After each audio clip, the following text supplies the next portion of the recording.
గత 4 రోజుల ముందు టామీ అనే కుక్కను కత్తితో నరికి చంపిన నిందితులను అనిమల్ యాక్ట్ ప్రకారం కఠినమైన శిక్షలు వేయాలని తిరుపతికి చెందిన హెల్పింగ్ హ్యాండ్స్ ఫర్ అనిమల్స్ సంస్థ చైర్మన్ దివ్యారెడ్డి డిమాండ్ చేశారు.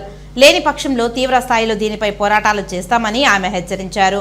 తిరుపతి ప్రెస్ క్లబ్లో మంగళవారం ఉదయం జరిగిన మీడియా సమావేశంలో ఈ సందర్భంగా ఆమె మీడియా ముందు మాట్లాడారు. ఒక అనిమల్ని చంపాడంటే చంపాడంతే, వాడికి ఇంక శిక్ష పడాలంటే పడాలంతే. ఇంకా దాంట్లో ఎలాంటి స్కిప్పింగ్ కానీ వదిలేయటం కానీ సారీ చెప్పడాలు కానీ సెటిల్మెంట్స్ కానీ అస్సలు లేవు. అలా జరిగితే మా సైడ్ నుంచి తిరుపతిలో ఉన్న ప్రేమికులు ఎవరైతే జంతు ప్రేమికులు ఉన్నారో వాళ్ళందరి తరఫున మేమందరం నిలబడతామని చెప్పి మీడియా ద్వారా తెలియజేసుకుంటున్నాము. టామీకి జరిగింది ఖచ్చితంగా ఇంక ఏ కుక్కకి కాదండి, నేను ఈ మీడియా ద్వారా చెప్తున్నా.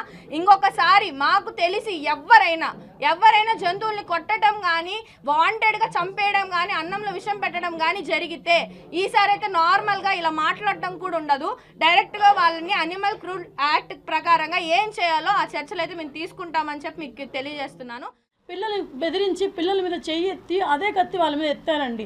పిల్లలు భయపడి పరిగెత్తడంతో కుక్కలు దొరికిపోయి అక్కడ చనిపోయిందండి. కిరాతకంగా నరికారు, సుత్తితో కొట్టి నడుము ఇంచేసిన తర్వాత అది భయపడి పరిగెత్తినా కూడా వెంటాడి మరి నరికారండి ఆ కుక్కని. అది చూడండి, అది ఎలా చచ్చిపోయిందంటే గిల్ల కొట్టుకొని చనిపోయిందండి. పిల్లలు భయపడిపోయి ఇప్పుడు దగ్గర స్కూల్కి కూడా వెళ్ళట్లేదండి వాళ్ళు.